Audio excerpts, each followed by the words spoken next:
தமிழ் நெஞ்சங்களுக்கு அன்பு கலந்த வணக்கங்கள். தந்தி டிவியின் டாக்டர் டைம் நிகழ்ச்சிக்கு உங்களை அன்புடன் வரவேற்கிறோம். இன்று நம் ஸ்டுடியோ வருகை தந்திருப்பவர் டாக்டர் ப.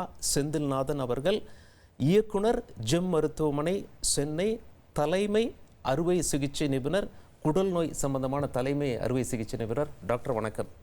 வணக்கம் சலீம். டாக்டர், நீங்கள் வரீங்கன்னு ஏற்கனவே நாங்கள் ஆடியன்ஸுக்கு சொல்லிட்டோம். உங்களோட கொஷின்ஸ்லாம் அனுப்புங்கன்னு சொல்லலாம். எக்ஸ்ட்ராடினரியாக வந்திருக்கு கொஷின். காலையிலேருந்து கொஷின் வந்த உடனே இருக்குது. அதில் சில கொஷின் நம்ம செலக்ட் பண்ணி வச்சுருக்கோம். சரி, வழக்கமாக நாம் கொஷின் கேட்டுட்டு ஆடியன்ஸ் கொஷின் போவோம். பட் இன்றைக்கி ஆடியன்ஸ் கொஷின் நிறைய வந்துருச்சு.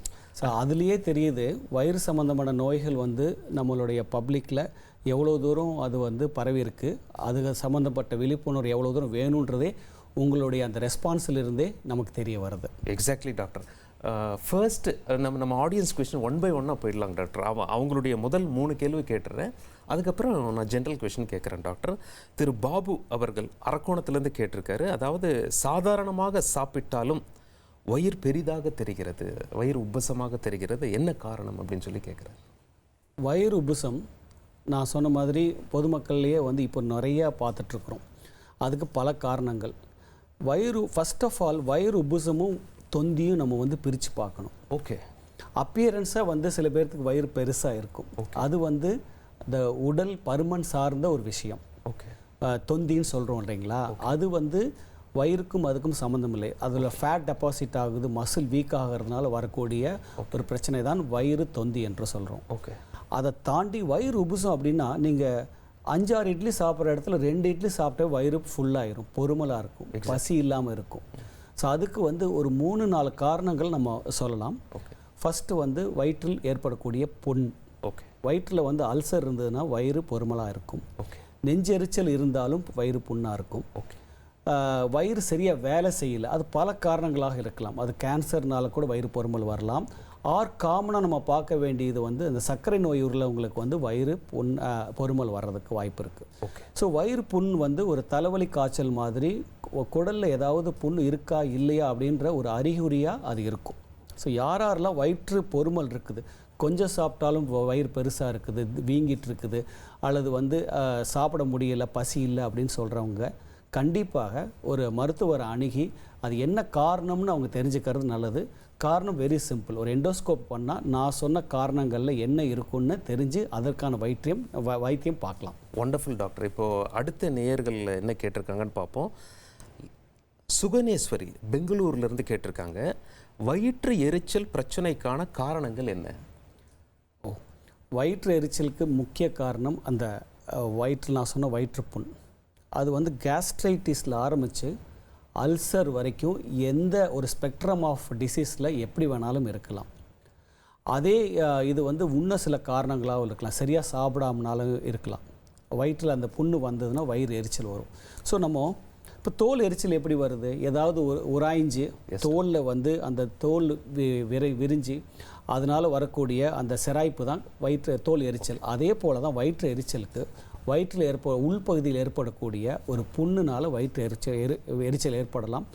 உணவு பழக்கங்கள் மாறுறதுனால, அல்சர் வர்றதுனால, இன்னும் சில காரணங்களால் அந்த வயிற்று எரிச்சல் வருவதற்கு வாய்ப்பு அதிகம். இதுவும் கிட்டத்தட்ட ஒரு 20-25% பொதுமக்களிடையே நம்ம பார்த்துட்ருக்கோம். Wonderful doctor. நம்ம 3வது கேள்வி டாக்டர், ஆடியன்ஸ் கிட்டேருந்து லலிதா அவர்கள் கேட்டிருக்காங்க, கரூர்லேருந்து. ஹெர்னியா என்றால் என்ன, அறிகுறிகள் என்ன? அவங்க பெரிய கேள்வியை தான் கேட்டிருக்காங்க, அதை நம்ம சின்னதாக சுருக்கியிருக்கோம். ஓகே. ஹெர்னியாங்கிறது இப்போ நம்மளுடைய வயிறுன்றது வயிறுன்னு எல்லாம் படத்துலலாம் பார்த்துருக்கோம் இல்லைங்களா.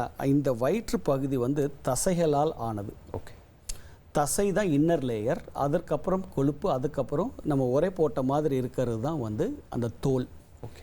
இந்த அமைப்பில் அந்த தசையில் ஏற்படக்கூடிய ஏதாவது ஒரு ஹோல், ஒரு வீக்கம், அல்லது அது சம்டைம்ஸ் ஆப்ரேஷன் பண்ணி தசையை தைக்கும்போது அதுவாக விலகி தையல் விட்டு போய் அதில் ஏற்படக்கூடிய ஒரு ஓட்டையைத்தான் ஹெர்னியா அப்படின்னு சொல்கிறோம். ஓட்டைனா ஆனால் நம்ம வயிற்றில் நல்லா தான் இருக்கே டாக்டர், எப்படி நீங்கள் சொல்கிறீங்கன்னு நிறைய பேர் கேட்குறாங்க. நம்ம இந்த தசை நான் ஏற்கனவே சொன்னது மாதிரி உள்ள இன்னர்மோஸ்ட் லேயரில் இருக்குது. அது வெளியில் நமக்கு ஹோலாக தெரியாது, ஆனால் வீக்கமாக தெரியும். ஓகே. அது பெண்களுக்கு பொதுவாக நம்ம தொப்புள் சுற்றியில் இருக்கக்கூடிய பகுதியில் பெண்களுக்கு அதிக அளவில் அந்த ஹெர்னியாவை பார்க்குறோம். ஆண்களுக்கு கவட்டைன்னு சொல்லக்கூடிய அந்த இங்குவைனல் ரீஜன், அடி வயிற்றில் ஏற்படக்கூடிய அந்த குடல் இறக்கம் ஹெர்னியாவை அதிக அளவில் பார்க்குறோம். ஹெர்னியா எந்த இடத்துல இருந்தாலும் அது ஒரு மெக்கானிக்கல் டிஃபெக்ட், அதை சரி செய்யணும். ஓகே. சின்னதாக இருக்குது, தொந்தரவு இல்லை அப்படின்னா நம்ம அப்சர்வேஷனில் வச்சுருக்கலாம்.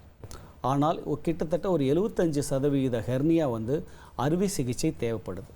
ஏன்னா அறுவை சிகிச்சை பண்ணிட்டோம் அப்படின்னா ஸ்டிச் இன் டைம் சேவ்ஸ் 9 மாதிரி ஒரு சரியான நேரத்தில் அறுவை சிகிச்சை பண்ணிட்டோம் அப்படின்னா அந்த ஓட்டையில் குடல் வந்து சிக்கி அது வந்து அடைபட்டு அழுகி போய் ரொம்ப உயிருக்கு ஆபத்தான நிலைமைக்கு கொண்டு போய் நம்ம விடக்கூடிய ஒரு வாய்ப்பை நம்ம தவிர்த்தரலாம்.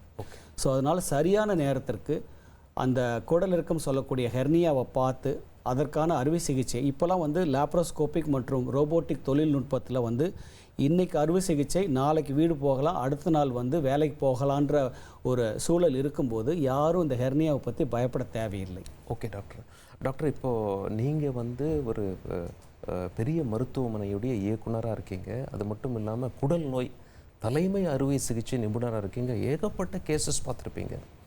இதில் உங்களை சேலஞ்சு பண்ணுற மாதிரி கேசஸ் என்ன? பெரும்பாலும் மக்கள் எந்த கம்ப்ளைண்ட்டில் உங்ககிட்ட வராங்க? பாமர மக்களுக்கு உங்கள் அனுபவத்திலிருந்து உங்களுடைய செய்தி என்ன? வயிற்றில் ஏற்படக்கூடிய நிறைய பிரச்சனைகளை வந்து எளிதில் சரி பண்ண முடியும். அதற்கு முன்னாடி அதை தவிர்த்திட முடியும். இதையெல்லாம் தாண்டி ஒரு கேஸ்ட்ரோஎன்ட்ராலஜிஸ்டாகவும் சர்ஜனாகவும் நான் வந்து ஒரு சில நோய்கள் வந்து கொஞ்சம் நமக்கு வந்து ரொம்ப சவாலான அறுவை சிகிச்சையாக இருக்கும். அதே சமயத்தில் அது சில டைம் சரி பண்ண முடியாமல் போகலாம். எனக்கு ரொம்ப எல்லாத்துக்கும் சொல்கிற ஒரு நோய் வந்து அந்த புற்றுநோய். ஓகே. ஜீரண மண்டலத்தில் ஏற்படக்கூடிய புற்றுநோய்.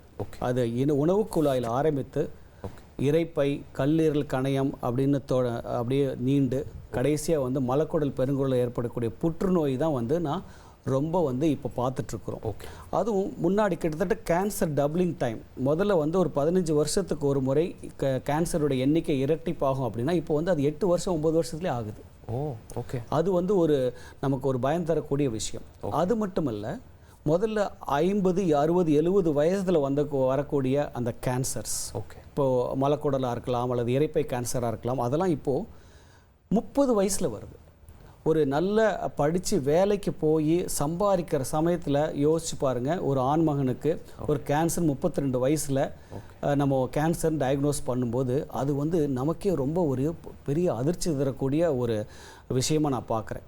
ஸோ இளம் வயதில் வரக்கூடிய கேன்சர், குறிப்பாக மலக்குடல் அந்த ஜீரண மண்டலத்தில் வரக்கூடிய புற்றுநோய் மற்றும் எண்ணிக்கையில் அதே அளவில் பார்க்கக்கூடிய கேன்சரை பொறுத்த வரைக்கும் இது ஒரு கவலை தரும் விஷயமாகவே பார்க்குறேன். பொதுமக்களை அதிக அளவில் பாதித்து உயிருக்கு ஆபத்து ஏற்படக்கூடிய விஷயமாக பார்க்குறேன். ஸோ அதனால் என்னுடைய ஃபஸ்ட்டு ஒரு கன்சர்ன் வந்து கேஸ்ட்ரிக் கேன்சர். அது வந்து ஏன் இவ்வளோ தூரம் நான் ஸ்ட்ரெஸ் பண்ணி சொல்கிறேன்னா, இதில் வந்து பாதிக்கும் மேற்பட்ட கேன்சரை நம்ம சரியான ஒரு உணவு முறைகளாகட்டும், உடற்பயிற்சி ஆகட்டும், நம்மளுடைய அன்றாட வாழ்வியல் சம்மந்தப்பட்ட விஷயங்கள் கரெக்டாக பண்ணிட்டோம் அப்படின்னா, அதாவது மது பழக்கம், புகையிலை, இந்த மாதிரிலாம் வந்து கெட்ட பழக்கங்களை ஒதுக்கி வச்சோம்னா 20லிருந்து 50% புற்றுநோயை நம்ம வந்து வராமல் தடுக்கலாம். Okay doctor. இதுக்கு அடுத்தபடியாக நம்ம பார்க்கக்கூடிய ஒரு கவலை தரும் விஷயமாக பார்க்குறது வந்து ஃபேட்டி லிவர், கல்லீரல் வீக்கம். ஓகே.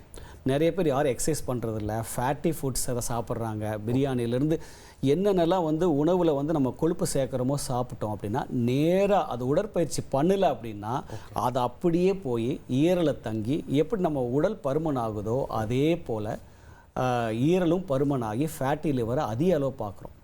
சமீபத்து ஆய்வில் கிட்டத்தட்ட 30லிருந்து 35% இந்தியர்கள் பாதிக்கப்பட்டிருக்கிறாங்க. அப்படியே எத்தனை கிட்டத்தட்ட அது எண்ணிக்கையில் பார்த்திங்கன்னா ஒரு 40லிருந்து 45 கோடி மக்கள் இந்த ஃபேட்டி லிவர் அப்படின்னு சொல்லக்கூடிய கல்லீரல் வீக்கத்தினால் பாதிக்கப்பட்டிருக்காங்க. அதுவும் ஒரு கவலை தரும் விஷயமாக பார்க்குறேன். கடைசியாக இந்த ஆசனவாய் நோய்கள் நம்ம யாரும் இது எல்லாமே வந்து அந்த உணவு சார்ந்தது, நம்மளுடைய பழக்க வழக்கங்கள் சார்ந்ததுன்றதுனால தான் இதையெல்லாம் நம்ம ஒரு விழிப்புணர்வாக ஏற்படுத்தி இது எப்படிலாம் ப்ரிவென்ட் பண்ணோம் அப்படின்னா அதை எடுத்துகிட்டு போனோம் அப்படின்னா கிட்டத்தட்ட பாதிக்கு மேலே நோய்களை நம்ம ப்ரிவென்ட் பண்ணலாம். அதில் அந்த வகையில் 3வது நம்ம பார்க்கக்கூடிய நோய்கள் வந்து ஆசனவாய் சம்மந்தப்பட்ட நோய்கள், இந்த பைல்ஸ், ஃபிஸ்டுலான்னு சொல்லக்கூடிய மூலம் மற்றும் பௌத்திரம் நோய்கள். முதல்ல இது வந்து ஒரு ரகசிய நோய், இதெல்லாம் இது யாருக்கும் வெளியில் சொல்லவே பயப்பட்டு இருந்த காலகட்டத்தில் அப்போ வந்து கம்மியாக இருந்தது. இப்போது நிறைய பேர்த்துக்கு இருக்குது. அதுக்கும் வந்து நம்மளுடைய மாறி வரும் உணவு பழக்க வழக்கங்கள் தான் நான் சொல்வேன் நான். அதாவது அதுவும் அந்த 3வது கவலை தரும் விஷயமா நான் பார்க்குறேன் நான். ஓகே, ரொம்ப அழகாக நீங்கள் நம்ம பாமர மக்களுக்கு எக்ஸ்பிளைன் பண்ணீங்க. ஏற்கனவே நம்ம ஒரு சில கேள்விகள்லாம் பார்த்துட்டோம். அதில் செல்வராஜன் அவர்கள் உசிலம்பட்டியிலேருந்து கேட்டிருக்காரு, காலையில் வெறும் வயிற்றில் பூண்டு சாப்பிடுவதால் ஏற்படும் நன்மை தீமைகள் என்னென்னு கேட்குறாரு. பூண்டு பொதுவாக நம்ம டைஜஸ்ட் பண்ணக்கூடிய ஒரு நிறையா அம்சங்கள் அந்த பூண்டில் நிறைஞ்சிருக்கு. ஓகே. ஸோ அதனால் அதை சாப்பிடும்போது நம்ம அதன் பிறகு சாப்பிடக்கூடிய ஒரு சாப்பாட்டோடைய ஜீரண சக்தியை வந்து அது அதிகரிக்குது. ஓகே. அது வெறும் வயிற்றில் சாப்பிடணும்னு அவசியம் இல்லை. சாப்பாட்டோட எப்போ எடுத்துக்கிட்டாலும் அளவோடு எடுத்துக்கிட்டோம் அப்படின்னா அந்த பூண்டில் இருக்கக்கூடிய நிறைய அந்த கெமிக்கல்ஸ் நம்மளுடைய ஜீரணத்துக்கு ரொம்ப ஹெல்ப் பண்ணுது. ஸோ இந்த முதல்ல பார்த்தா இந்த பூண்டெல்லாம் அரைச்சி எல்லாம் வந்து அதில் தான் வந்து நிறையா வந்து நமக்கு சமையல் செய்வாங்க. அது இப்போ குறைஞ்சிருச்சு காலகட்டத்தில். பட் இப்போவுமே சொல்கிறேன், பூண்டுனால் வரக்கூடிய நன்மைகள் நிறையா இருக்குது. குறிப்பாக ஜீரணத்திற்கு தேவையான தாது பொருட்கள், கெமிக்கல்ஸ் வந்து அதில் நிறையா இருக்குது. கண்டிப்பாக எடுத்துக்கலாம். உணவுக்கு நான் சொல்கிற மாதிரி உணவுக்கு முன்னாடி எடுத்துக்கணும்னு அவசியம் இல்லை. உணவோடு சேர்த்து உணவிலே கலந்து எடுத்துக்கிட்டாலும் அது நல்லது தான். Very nice doctor. அடுத்த நேயர் வந்து திரு தெய்வேந்திரன் விருதுநகர்லேருந்து கேட்டிருக்காரு, டாக்டர், நெஞ்செரிச்சல்களுக்கான அடிப்படை காரணம் என்ன, சரி செய்வது எப்படி? வயிறு எரிச்சலுடைய ஒரு சின்ன மாறுபட்ட ஒரு கோணம் தான் நெஞ்சு எரிச்சல். வயிறு எரிச்சல்ன்றது இரைப்பையில் ஏற்படக்கூடிய புண்ணுனால் வரக்கூடியது தான் வந்து வயிறு எரிச்சல். அதற்கு மாறாக உணவு குழாயிலேயே புண்ணு ஏற்பட்டு அதனால் வரக்கூடிய ஒரு சிம்டம்ஸ் தான் வந்து நெஞ்செரிச்சல். அதுக்கு மெயின் காரணம் பொதுவாக நம்மளுடைய இயற்கையான அமைப்பில் உணவு குழாய்க்கும் இரைப்பைக்கும் நடுவில் ஒரு வால்வ் இருக்கும். எப்படி நம்ம தண்ணியில் பாட்டிலில் மூடி போட்டு மூடுற மாதிரி அது க்ளோஸ் ஆகியே இருக்கும். சாப்பாடு வரும்போது தான் அது வந்து விரிஞ்சு அது சாப்பாடை வந்து உள்வாங்கி அதுக்கப்புறம் மூடிக்கும். இதில் அது சில பேர்த்துக்கு வந்து அந்த வால்வ் வந்து ஓப்பனாகவே இருக்கும். அது திறந்தே இருக்கக்கூடிய அந்த சந்தர்ப்பத்தில் நமக்கு வயிற்றில் இருக்கக்கூடிய அமிலம் மற்றும் நம்ம உண்ட உணவு இது எல்லாமே வந்து எதுக்கழிச்சிட்டு உணவு குழாயில் பட்டு அது அரிப்பு ஏற்பட்டுரும். ஏன்னா அமிலத்தை தாங்கக்கூடிய சக்தி வந்து இரைப்பைக்கு மட்டும்தான் இருக்குது. அது வந்து எதுக்கழிச்சிட்டு மேலே வந்து உணவு குழாயில் பட்டால் அது நெஞ்செரிச்சலாக மாறும். அதுவே வந்து கீழே போய் சிறுகுடலில் பட்டு அது வந்து ரொம்ப பாதிச்சுன்னா அது அல்சராக மாறும். ஸோ அதனால் அந்த வால்வ் லூஸ் ஆகி எதுக்கழிச்சிட்டு வந்து அந்த உணவு குழாயில் பட்டு வரக்கூடிய சிம்டம்ஸ் தான் நெஞ்செரிச்சல். இதுவும் நான் பயப்படக்கூடிய ஒரு விஷயமாக தான் பார்க்குறேன். ஏன்னா முதல்ல அங்கொன்றும் இங்கொன்றும் பார்த்துட்டு இருந்த அந்த நெஞ்செரிச்சல் நோய் இப்போ கிட்டத்தட்ட 20% பொதுமக்களை பாதிக்கக்கூடிய ஒரு விஷயமாக சமீபத்து ஆய்வில் சொல்லுது. அதில் என்னென்னா எரிச்சலோடு முடிஞ்சு போயிற ஒரு விஷயம் இல்லை. இப்போ வயிற்றில் ஏற்படக்கூடிய அல்சர் ஆகட்டும், உணவு குழாயில் ஏற்படக்கூடிய நெஞ்செரிச்சல் ஆகட்டும், இது நாள்பட்ட நோயாக மாறுச்சுன்னா அது கேன்சராக மாறக்கூடிய வாய்ப்பு இருக்குது. அது ஒரு 10 வருடம் 5 வருடங்களுக்கு மேல் அப்படியே வந்து நம்ம நெஞ்சு எரிச்சலை வந்து நம்ம அலட்சியப்படுத்தணும் அப்படின்னா அந்த உணவு குழாயில் அரிப்பு ஏற்பட்டு அது லேயர் அப்படியே தன்மை மாறி உணவு குழாய் புற்றுநோயாக மாறுவதற்கு வாய்ப்பு இருக்குது. ஸோ அதனால் நெஞ்செரிச்சல் மற்றும் வயிறு எரிச்சல் யாருக்கு இருந்தாலும் அதை தவிர்க்கக்கூடிய முறைகளோ அதை வந்து சரி செய்யக்கூடிய சிகிச்சை முறைகளோ எடுத்துட்டிங்க அப்படின்னா அதனால் பாதிக்கக்கூடிய கேன்சர், எஸ்பெஷலி கேன்சர்னால் வரக்கூடிய அந்த பாதிப்புலேருந்து நம்ம தவிர்க்கலாம். Very nice doctor.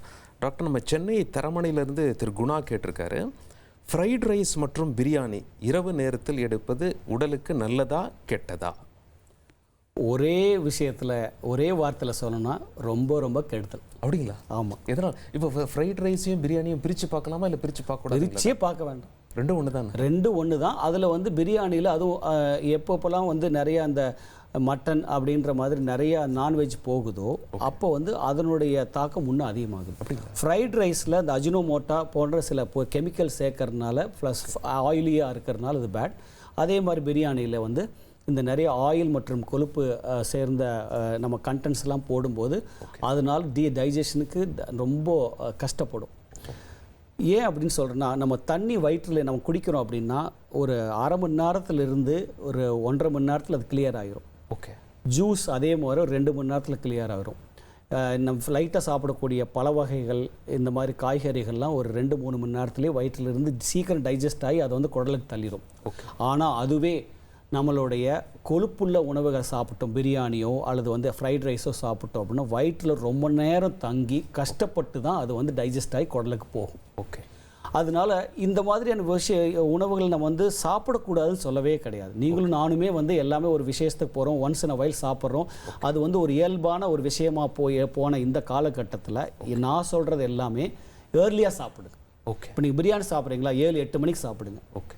இப்போ நம்ம வந்து சென்னையில், எஸ்பெஷலி சென்னை போன்ற பெருநகரில் பார்த்தீங்கன்னா 12 மணிக்கு, நைட்டு 12 மணி, 1 மணி, 2 மணிக்கெலாம் வந்து லைனில் நின்று பிரியாணி வாங்கி சாப்பிட்றாங்க. ஆமாம் டாக்டர், திடீர்னு பார்த்தா எல்லாம் இப்போ பெரிய கூட்டமாக என்ன எதுன்னு பார்த்தா பிரியாணி இருக்குது. இந்த மாதிரியான ஒரு இது வந்து எங்களுக்கு கவலை தரும் விஷயமா பார்க்குறோம். ஏன்னா அது டைஜஸ்ட் ஆகி அடுத்த நாள் காலையில் வரைக்கும் அது வயிற்றிலே இருக்கும். ஓகே. ரொம்ப நேரம் டைஜஸ்ட் ஆகி கஷ்டப்பட்டு இருக்கக்கூடிய அந்த சூழல் வந்து நம்ம ஏன் ஏற்படுத்தணும்? அதுக்கு 7-8 மணி 9 மணிக்குள்ளேயே சாப்பிடுங்களேன். ஓகே. 9 மணிக்கு சாப்பிட்டு 10 மணிக்கு படுங்க, காலையில் எழுந்திரிக்கும் போது அந்த பிரியாணி டைஜஸ்ட் ஆகிருக்கும். ஆனால் அதே சமயத்தில் 12-1 மணிக்கு சாப்பிடக்கூடிய பிரியாணியை நீங்கள் வந்து காலையிலே ஆனாலும் டைஜஸ்ட் ஆகாது. ஓகே. ஸோ சாப்பிடுங்க, அளவோட பிரியாணியோ அளவோட கொழுப்புள்ள பொருள்களை வந்து நம்ம ஆசைக்கு சாப்பிடலாம், நாவிற்கு டேஸ்ட்டாக சாப்பிடலாம். ஆனால் அது அளவுக்கு மீறினாவோ அல்லது வந்து நேரம் தவறி நம்ம சாப்பிட்டாலோ கண்டிப்பாக நம்மளுடைய உடலை கண்டிப்பாக பாதிக்கும். Okay doctor. அடுத்த நேயர் கேட்டிருக்காங்க டாக்டர், சூளைமேட்லேருந்து பரமசிவன், வயிற்றில் கல் உண்டாவது ஏன்? கல் உண்டாகாமல் இருக்க என்ன செய்ய வேண்டும்? வந்தால் கையாளுவது எப்படி? 3 கற்களை பற்றி நான் பேசுகிறேன். வயிற்றில் ஏற்படக்கூடிய 3 கற்கள். ஒன்று வந்து பித்தப்பை கற்கள், 2வது சிறுநீரக கற்கள், 3வது கணைய கற்கள். ஓகே. பித்தப்பை கற்களுக்கு முழுக்க காரணம் வந்து உணவு தான். ஓகே. கொழுப்புள்ள உணவு மற்றும் நேரம் தவறி சாப்பிட்டா கண்டிப்பாக நமக்கு வந்து பித்தப்பையில் கற்கள் உருவாகலாம். ஓகே.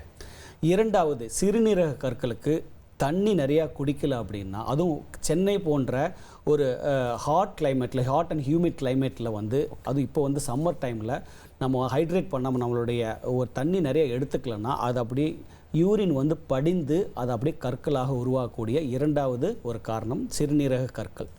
3வது கணைய கற்கள். அது நிறைய பேர்த்துக்கு தெரியறது இல்லை. கணையத்திலையும் கற்கள் உருவாகலாம். அது உருவாகக்கூடிய முக்கிய காரணம் மது பழக்கம். ஓகே. ஸோ அதையும் நம்ம மது பழக்கத்தை தவிர்த்தோம் அப்படின்னா கணைய கற்கள் உருவாகக்கூடிய வாய்ப்பு இல்லை. நல்லா தண்ணி குடித்தா சிறுநீரக கற்கள் உருவாகாது. நேரத்துக்கு நல்லா சாப்பிட்டோம் அப்படின்னா பித்தப்பை கற்கள் உருவாகாது. இந்த 3 கல்லையும் நம்ம வந்து உடம்புல வந்து வராமல் இருக்கிறதுக்கு இதுதான் நான் சொன்ன இந்த வழிமுறைகளை கடைபிடிச்சா கல் நீங்கள் வந்து வீட்டுக்கு கட்டுங்க, ஏன் வயிற்றில் வந்து கட்டுறீங்க அப்படின்றதான் என்னுடைய ஒரு கூற்றாக இருக்குது. ஓகே டாக்டர், பொதுமக்கள் கிட்ட இருந்து நிறைய கேள்வி வந்திருக்கு. நீங்கள் வரீங்கன்னு தெரிஞ்சவங்க எது எடுக்கிறது எது விடுறதுன்னு தெரியல. அப்படி ஒரு கடைசி கேள்வி எடுத்திருக்கோம். திரு ராஜ் அவர்கள் சென்னையிலேருந்து கேட்டிருக்காரு, மூளைக்கும் குடலுக்கும் தொடர்பு உண்டா? அருமையான கேள்வி இது. இது வந்து பிரெயின் கட் ஆக்சஸ் அப்படின்னு சொல்லுது. ஓகே. கண்டிப்பாக அவரோட கேள்விக்கு என்னுடைய ஒரே பதில், நிறைய சம்மந்தம் இருக்கிறது. ஓகே. அந்த மூளையில் நல்லா வேலை செஞ்சால் குடல் நல்லா வேலை செய்யும், குடல் நல்லா வேலை செஞ்சால் மூளையில் வேலை செய்யும். அதுவும் சமீபத்தில் இப்போ இரிட்டபிள் பவல் சிண்ட்ரோம் அப்படின்லாம் நிறைய கேள்விப்பட்டிருப்பீங்க. அதுவும் சென்னை போன்ற பெருநகரங்களில், சென்னை மட்டும் இல்லை, இப்போ வந்து அது மற்ற நகரங்களுக்கும் ஈவன் வில்லேஜஸ்க்கும் அது பரவி இருக்குது. இரிட்டபிள் பவல் சிண்ட்ரோம், சரியாக வந்து மோஷன் போகாமல் இருக்கிறது, வயிறு கடமுடன் இறையிறது, இந்த அடிக்கடி மோஷன் போகிறது, இந்த மாதிரி வயிறு சார்ந்த நோய்கள் டெஸ்ட் பண்ணால் நல்லாயிருக்கும். இப்போ இந்த மாதிரியான அந்த மூளை மற்றும் குடல் சம்மந்தம் அந்த ஆக்சிஸை வந்து நம்ம செக் பண்ண எல்லாம் நார்மலாக இருக்கும். ஆனால் சிம்டம்ஸ் இருக்கும். ஓகே. அதற்கு மனம் சம்மந்தப்பட்ட இதுதான். நீங்களே நம்ம ஒரு சொந்த ஊருக்கு போகிறீங்க, அமைதியாக இருக்கிறீங்க, அமைதியான சூழலில் எந்த கவலையும் இல்லாட்டி வயிறு பிரச்சனைகள் எதுவுமே இருக்காது. இதுதான் நான் சொன்னக்கூடிய அந்த கண்டிப்பாக பிரெயின் கட் ஆக்சஸ் அப்படின்னு சொல்லக்கூடியது. ஸோ இந்த ஆக்சிஸ் நல்லா இருக்கணும் அப்படின்னா உங்களுக்கு எந்தவித ஸ்ட்ரெஸ்ஸும் இருக்கக்கூடாது. அது வேலை பளுவாக இருக்கட்டும், குடும்ப சூழலாக இருக்கட்டும், 3வது நம்மளுடைய உணவு சூழலாக இருக்கட்டும், இது 3ம் நல்லா இருந்தால் அப்படின்னா அந்த ஆக்சிஸ் அந்த பிரெயினுக்கும் மூளைக்கும் குடலுக்கும் இருக்கக்கூடிய ஒரு கனெக்ஷன் ஆரோக்கியமான கனெக்ஷனாக இருக்கும். இந்த கனெக்ஷன் மாறிடுச்சு, நான் சொன்ன இந்த 3 விஷயத்தில் ஏதாவது ஒன்று மாறிடுச்சு அப்படின்னா அது குடலில் நம்ம டெஸ்ட் பண்ணி எந்த நோயும் கண்டுபிடிக்க முடியாது. இருந்தாலும் அவர்களுக்கு இந்த மாதிரியான உபாதைகள் வரும். ஸோ அதனால் இந்த பிரெயின் கட் ஆக்சஸை உங்கள் ஹெல்த்தியாக வச்சுக்கிறங்க, அது ரொம்ப ரொம்ப முக்கியம். ஓகே டாக்டர், இப்போ நம்ம நிகழ்ச்சியை பார்க்குற பாமர மக்களுக்கு குடலை வந்து ரொம்ப சிறப்பாக உடலையும் குடலையும் சிறப்பாக வச்சுக்கணும், நோய் எதுவும் வரக்கூடாது. பிரேக்ஃபாஸ்ட்டுக்கு என்ன சாப்பிடணும், மதியம் என்ன சாப்பிடணும், டின்னருக்கு என்ன சாப்பிடணும், தண்ணி ஒரு நாளைக்கு எத்தனை லிட்டர் குடிக்கணும், பழங்களை எப்படி சேர்த்துக்கணும், அதை பற்றி சொல்லுங்களேன் டாக்டர். இப்போ என்னை மாதிரி குடல் சம்மந்தப்பட்ட டாக்டர்ஸ்ட்டு யாரும் பொதுமக்கள் வரக்கூடாதுன்னா நான் சொல்கிற இந்த விஷயத்தை கண்டிப்பாக கடைபிடிக்கணும். எங்களெல்லாம் வேலையெல்லாம் பண்ணணும்னா நான் சொல்கிற விஷயத்தை நீங்கள் கடைபிடிக்கணும். ஓகே. ஃபஸ்ட் சாப்பாடு காலையில் நல்லா சாப்பிடணும். இப்போ ஒரு சேயிங் இருக்குங்க, eat like a king in the morning and proper இந்த நைட் அப்படின்ட்டு. அதாவது காலையில் உணவு வந்து நிறையா சாப்பிடணும். ஓகே. காய்கறிகள், பழங்கள் மற்றும் ஜூஸ் இப்படின்னு சொல்லி எல்லா விதமான சாப்பாடு வந்து மேக்சிமம் எடுத்துக்கிறது காலையிலேயே இருக்கணும். ஓகே. மதியம் அளவோடு எடுத்துக்கிட்டு இரவு எளிதில் ஜீரணமாகக்கூடிய பொருளை எடுத்துக்கணும். ஆனால் இந்த காலகட்டத்தில் அதை அப்படியே உல்ட்டாவாக பண்ணிகிட்ருக்குறோம். ஸோ அதுதான் ஃபஸ்ட்டு. காலையில் நல்லா சாப்பிடணும், மதியானம் மீடியம், நைட்டு வந்து ஸ்மால் குவான்டிட்டி. ஓகே. அடுத்தது நம்ம வந்து உடற்பயிற்சி. யாருமே வந்து உடற்பயிற்சி பண்ணக்கூடிய அளவு ரொம்ப கம்மியாயிட்டிருக்கு. அதனால் நான் வந்து 3 சொல்கிறேன். ஃபஸ்ட்டு வந்து உணவு. நான் சொல்கிற அந்த சரியான சதவீதத்தில் சாப்பிட்டோம் அப்படின்னா எந்த வித தொந்தரவும் வராது. அதில் குறிப்பாக வந்து நிறைய நார்ச்சத்து உள்ள உணவுகள், நல்ல வைட்டமின் சத்து உள்ள உணவுகள், கீரை, காய்கறிகள், பழங்கள், இதை சாப்பிட்டோம் அப்படின்னா தண்ணி நீங்கள் சொன்னது வந்து கிட்டத்தட்ட 2.5 லிட்டர்லேருந்து 3 லிட்டர் குடித்தோம் அப்படின்னா, உணவு மற்றும் நீர் நம்ம வந்து கரெக்டான டைமில் கரெக்டான சதவீதத்தில் எடுத்தோம் அப்படின்னா முதல் ஒரு பகுதி வந்து 3ல் ஒரு பகுதி நல்லாயிருக்கும். ஓகே. இரண்டாவது உடற்பயிற்சி. ஓகே. காலை எழுந்தவுடன் படிப்பு பின்ற மாலை முழுவதும் விளையாட்டு அப்படின்னு பாரதி சொன்ன மாதிரி காலையிலையோ சாயந்தரம் விளையாடுங்க. ஓகே. எக்ஸ்பெண்டிச்சர் பண்ணுங்கள் எனர்ஜியை. 3வது உறக்கம். உறக்கத்தையும் நம்ம வந்து ரொம்ப அண்டர் எஸ்டிமேட் பண்ணுறோம். கிட்டத்தட்ட 7லிருந்து 7.5 மணி நேரம் நம்ம உறக்கம் வேணும். அப்போ தான் வந்து நம்மளுடைய செல்ஸ் எல்லாம் ரெப்ளினிஷ் ஆகும். ஓகே. ஒரு புத்துணர்ச்சி பெறக்கூடிய ஒரு விஷயமாகவே பார்க்குறோம். ஸோ இந்த உணர்வு நன்றாக உணவு, உடற்பயிற்சி மற்றும் உறக்கம், இது 3 வந்து சரியான விதத்தில் இருந்தது அப்படின்னா ஜீரண மண்டலத்தில் ஏற்படக்கூடிய நோய்கள் மட்டுமல்ல, உடம்பில் ஏற்படக்கூடிய அனைத்து நோய்களுக்கும் நம்ம வந்து கிட்டத்தட்ட ஒரு பாதிக்கு மேலே அது விடை கொடுத்துடலாம் அவங்களுக்கு. ஓகே. ஸோ அதுதான் இன்றைக்கி நான் சொல்ல வேண்டிய ஒரு முக்கியமான செய்தியை நான் பார்க்குறேன். Wonderful doctor. நம்ம தந்தி டிவி ஸ்டுடியோவுக்கு வந்து பொதுமக்களுடைய கேள்விகளுக்கு ரொம்ப பொறுமையாக, ரொம்ப தெளிவாக, அதே நேரத்தில் ஆழமாகவும் நீங்கள் பதில் கொடுத்தீங்க. உங்களோட பிஸி ஷெடியூலில் நீங்கள் வந்து நம்ம தமிழ் மக்களை தந்தி டிவி வாயிலாக சந்தித்ததற்கு மிக்க நன்றி டாக்டர். வணக்கம். Thank you Salim. Thank you doctor. Doctor ப. செந்தில்நாதன் அவர்கள் ஜிம் மருத்துவமனை சென்னையினுடைய இயக்குனர் மற்றும் குடல் நோய் தொடர்பான தலைமை அறுவை சிகிச்சை நிபுணர். உங்களுக்கு நிறைய டிப்ஸ் கொடுத்துருக்காங்க, நீங்கள் ஃபாலோ பண்ணுவீங்களா? பார்க்கலாம். மீண்டும் இந்த நிகழ்ச்சியில் சந்திப்போம்.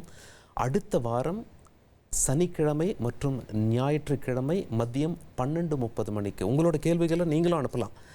நம்ம தந்தி டிவியோட வாட்ஸ்அப் நம்பரை நோட் பண்ணிக்கோங்க. மிஸ் பண்ணிங்கன்னா இந்த ப்ரோக்ராம் யூடியூப்பில் இருக்கும் பாருங்கள். 8939888400 8939888400. நன்றி, வணக்கம்.